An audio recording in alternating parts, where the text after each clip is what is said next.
Hello and welcome to another edition of Green Time. I'm your host John Hickey from the Missouri Sierra Club, and today we're going to be talking about President Trump's decision to exit the Paris Climate Agreement. You've surely heard of that by now. And we'll be talking in particular about what local mayors can do to make sure that their cities continue to move forward with reducing greenhouse gases and combating climate change.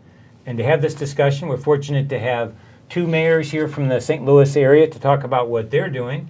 Barry Greenberg from the city of Maplewood, thanks for being with us. You're welcome. And Mayor Shelley Welsch from University City, where I grew up. Thanks for being with us, Shelley. I'm glad to be here. And why don't we start with you, Shelley? What are some of the things that the city of University City is doing to reduce its greenhouse gas pollution? Well, I'm very proud to say U-City's been involved in this effort for a long time. I don't know if you know, but U-City was the first city in the country to have curbside recycling. We were the first city in the country to have an occupancy permit program, which, as I say, is basically an effort to reuse buildings to save energy. We've had multiple programs throughout the years, but the most recent big effort started back in 2005 with my predecessor, Joe Adams. Mayor Adams signed the Cities for Climate Protection Agreement back in 2005, and that's when the city really started paying attention in a focused way to working on saving the environment. We really got going in 2008. I was not on the council at that time, but there were 7 members of council, and City Manager Julie Fire and Mayor Adams actually started the Green Practices Commission in our community then. And that Green Practices Commission has been working steadily since then to make sure that University City is doing what it can to be a sustainable community. And I like to say that University City, sorry Barry, is the model for what an urban community can do to be truly sustainable. I'm sure we'll be talking about it today, but we've done a greenhouse inventory back in 2009 that we're now updating. We've done an energy audit of all of the city-owned buildings. We have done a survey of lights, not only on our streets where we pay $600,000 for energy. We've done a survey of how we can make those more energy efficient. You're saying your street lights cost $600,000 a year in terms of $600,000 a year. And I have someplace, if we want to talk about it later, what that means to the environment. But I'm pleased to say that we have an intern now who's working on updating our carbon inventory that was first done back in 2009, using 2005 as a base year. And in 10 years, we've lowered our carbon emissions by 15%. We are well on track for what the Green Practices Commission and the council then and the council now has envisioned. And I think Mr. Trump's action was unfortunate, but really his action on the national level is not having any impact on the city of University City, because the city of University City and its residents are fully committed to the path that they set out back in 30 when we started this curbside recycling, and that we really kind of pushed forward back in 2005 and 2008. That's great stuff, Mayor. Same question to Maplewood, Barry. What is your city doing? Well, the city of Maplewood is like a lot of small cities. We don't have control necessarily over our utilities and some of the resources that some of the larger cities do. So we have to do a lot of small things. And one of our successful efforts, we were the EPA Green Power Community of the Year last year in the United States. We set a goal of 3%. We almost doubled that, and we're using about 300% more renewable energy than we had prior to setting the Green Power Challenge. So there's a whole lot of little things that we've been doing with regards to energy efficiency in our municipal buildings. Obviously, our citizens have also taken up the cause too by installing solar energy and by buying RECs. But a lot of it is hybrid vehicles, CNG vehicles, pervious pavement, just a whole lot of little things, but the fact of the matter is they add up. They add up to something very important, and that's something that obviously needs to be pushed at the local level because, as we just said, it's not going to happen at the national level at this point. There doesn't appear to be any incentive on the part of the Trump administration to acknowledge science and climate change. And so it's up to local and state governments to do that. And I think we've got two very good examples of the type of things that you can do in order to accomplish those goals. You mentioned pervious pavers, which, as I understand it, that's like like a parking lot where the water sinks through the parking lot rather than coming right off the parking lot and rushing into the creek and causing a flood. Yes. What's an example of a location in Maplewood that's adopted that technology? Our new firehouse, which is going to be LEED silver, it will incorporate pervious pavement. All the modifications we did to the Marietta parking lot are pervious pavement. And the idea is that we just want to, we have combined sewers in Maplewood. We're an older community like University City is. And so when you have an abundance of stormwater, you're going to have problems processing your sanitary waste. And so any of that we can capture and hold and separate from the sanitary waste is extremely important. Yeah, and I heard that the drugstore on Big Bend in Manchester is looking at pervious pavers. That's in Clayton or Richmond Heights. With Manchester and Big Bend? Mm-hmm. No, that would be the CVS. The CVS, sorry. And I don't believe that their final plan included that. Okay. And that does address another issue that I believe you're going to be talking about, is that's the cost of these measures versus the payback, and the fact that there is an upfront cost to doing some of these environmentally responsible measures, but at the same time, the payback might not be immediate. Mm-hmm. But both of our communities have invested a lot of time and energy and money into efforts that may not pay off immediately. And I know that University City has a policy with regards to how long something takes to pay back. That's correct. That's something our Green Practices Committee came up with, a policy on. We can justify paying the money up front if the payback is over a certain length of time. And that's hard for municipalities. Money's tight right now. Mm-hmm. And it's hard sometimes for governments to say, I'm going to pay a little more now in this tight budget because I'm going to get the benefit years down the road.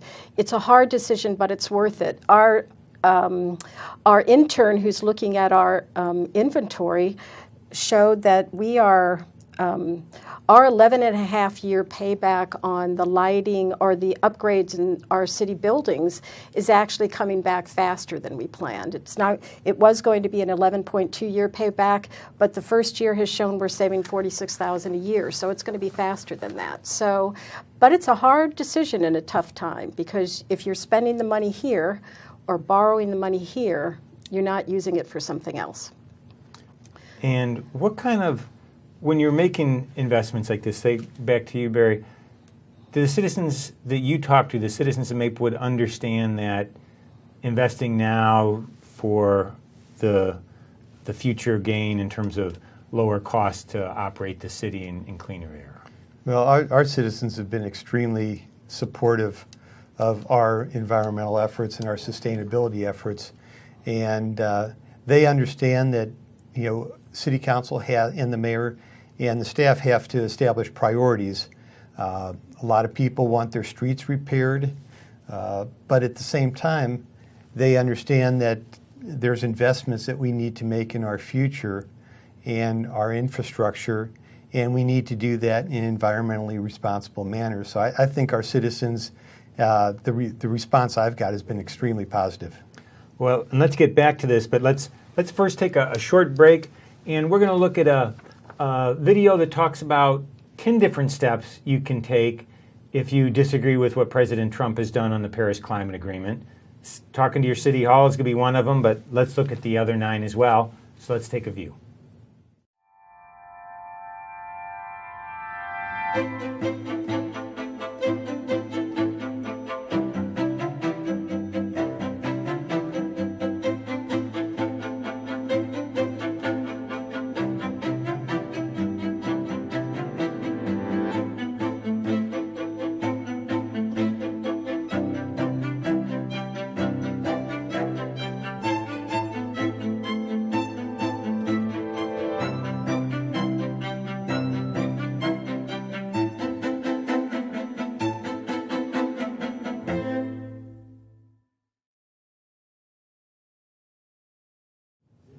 Hello and welcome back to Green Time. I'm your host, John Hickey.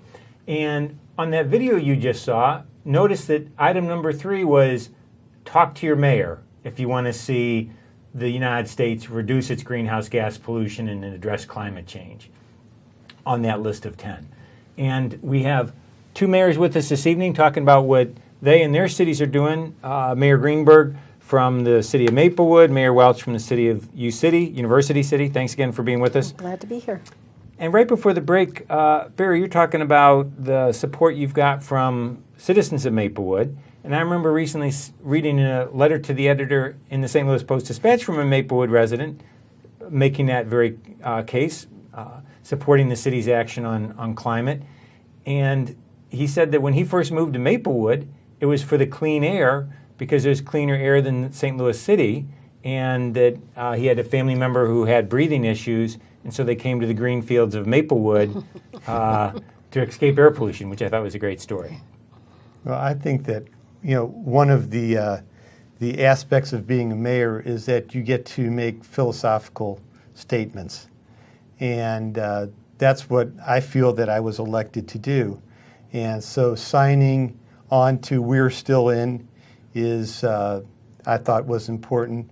With regards to the Mayor's National Climate Action Agenda, we signed on to that, and we also passed a resolution in City Council. They had a nice template for us to use, and that required that you have a greenhouse gas emission inventory, that you have a climate action plan, and that you set goals.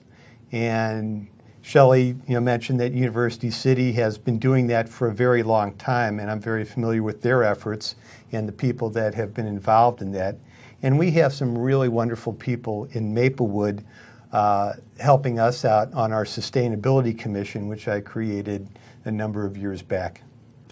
So one thing that people in TV land might do if they are watching the show and saying, I want to get involved, they could check and see if their city has some sort of Green Practices Commission or Sustainability Commission, because I know many cities in the St. Louis area do have that.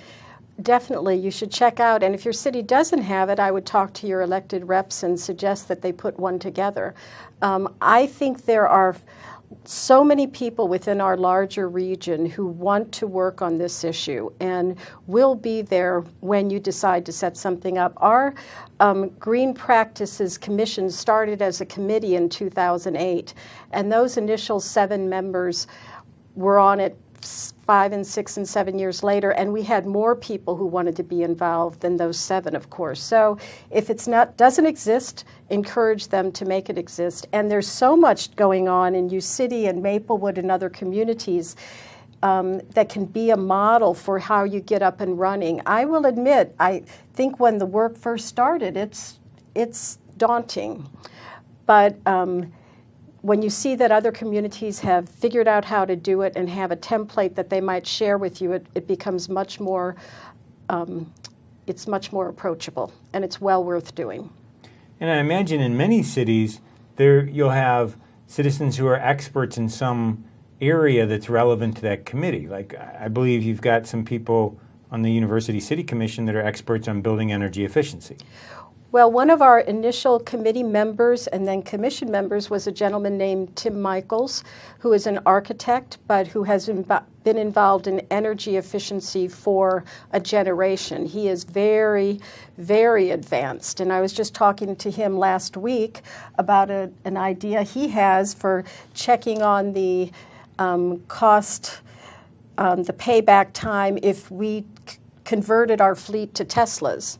Now, I know what a Tesla cost. I thought that's not going to work, but they're looking at it. They're looking at it because he's looking at it, talking to our fleet guy. The city isn't yet, and the Green Practices Commission isn't yet, but he has the expertise. He's willing to do it. Now he's doing it on his own time since he termed out. There are lots of people. We had another architect who built green buildings. We had another woman on the initial commission who was an active member of the Green Center and then was very active in the River to Pear Watershed Coalition. So there are people with expertise in our communities, and I really think it's a question of just putting the word out there and encouraging people to get over whatever fear they have to come in and help.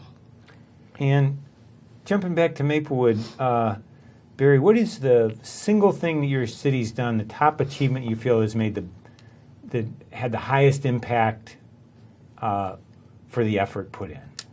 Well, I'd probably go back to the EPA Green Power Community Award that we received because it demonstrated that we have exceeded our goals more than any other community in the United States.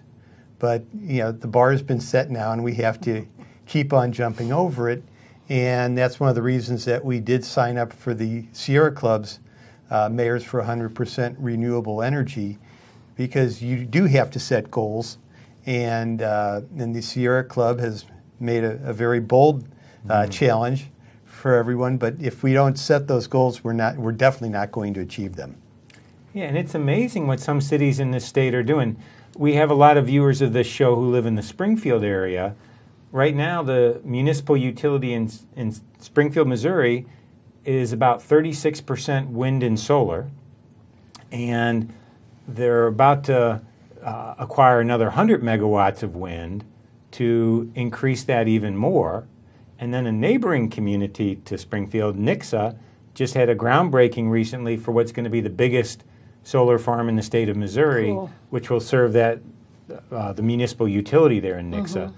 So even as you get to across the state of Missouri, there's some real exciting stuff happening at that municipal level. And we're doing what we can do with Ameren because Ameren is not going in that direction as quickly as I would like. But we are, as I told you, we spend hundreds of thousands of dollars for poles, for rent, and for the power. We are getting grants when we can to replace the lighting on the poles that we own with LED. We're trying to upgrade the system, and we are successful. I have some data in here that shows that we are making progress. But the fact is Ameren owns most of the poles, and we have to get our regional utility to take another direction. Because right now they own the poles. We've tried to take ownership, and that's not happening. So we need to convince them to change their practices. So the poles that University City owns, you can switch them to an efficient system like LED lights, for Correct. example. But I'm not sure if we can with the Ameren-owned. I don't think we can. And we actually led an effort a number of years ago, I'm not sure when that was, to try to convince the Public Service Commission to allow us to kind of encourage Ameren to sell us the poles that we've been paying rent on for generations. Because then if they were ours, then we could convert them all, and it would help our annual bill go down a lot. And I could be wrong, but my understanding is that our deal with Ameren is that as lights need to be repaired or replaced, that they are replacing them as routine with LEDs. Good. We're not going through a program where we're wholesale changing streets out, but I don't know how long that will take to get to the point where they're all LED. But I believe that Ameren is moving at least in that direction. It's a small step, but it'll be significant when it's fully implemented. Yeah, and Good to often know. lighting investments are the quickest payback in terms of cost to implement versus how quickly you save the money. Exactly. And we are changing out all of our lights in City Hall on a schedule. Our City Hall building is 110 years old, 111 years old, and it had older fixtures. So as we have the money and the grants, we're trying to convert all of those. We're doing the same in our recreation center, in our firehouses, in the police department. We're doing what we can, but we are doing it within our budget, and we have a lot of other responsibilities. But I believe staff definitely understands that this is a place that can help the rest of the budget down the road. So we should pay attention. Yeah, I know at the individual household level, where we're not going to be paying electric bills like the city of Maplewood or the city of University City, but still switching from incandescents to LEDs, bulbs, or even from CFLs to LED bulbs is a very quick, you recoup your costs very quickly because LEDs draw so little juice. And that's important because in our carbon inventory, the residential is the biggest emitter in our city. So the more we can get the residential owners to do stuff, the better for the city. But the city has to be doing what it should to encourage others to follow. Okay, so we'll come back to that discussion. We're going to take another quick break. We're going to see a short video that celebrates the 125th anniversary of the Sierra Club. We'll be back after that.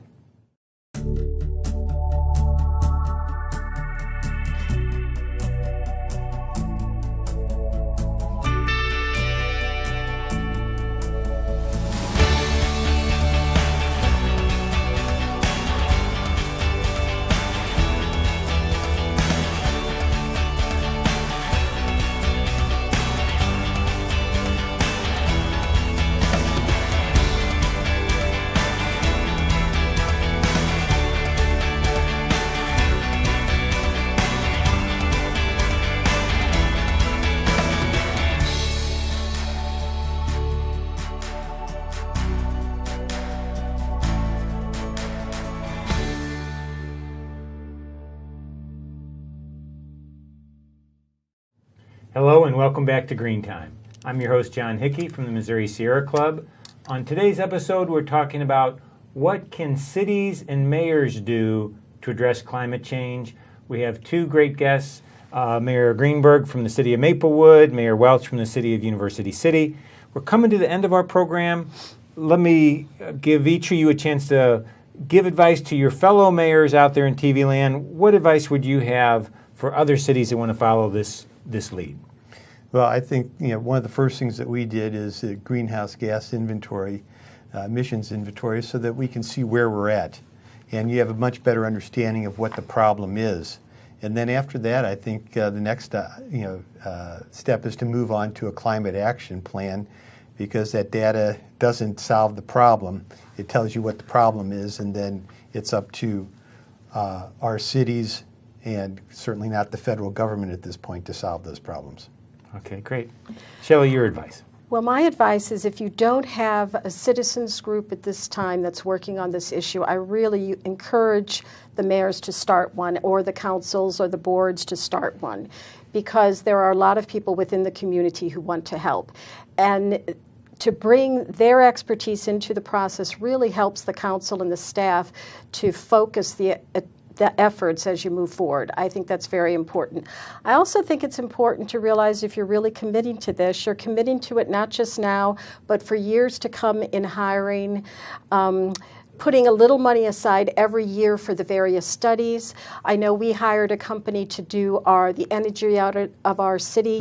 We hired someone else to look at the grant that we had gotten from the state. It was almost $400,000. So there's a budget implication to this as well. Well, I'm afraid we're going to have to leave it there. Thanks for watching the show. There's over 100 cities that can see this show, so if you're a mayor of one of those 100 cities, please take our advice. Thanks for joining us.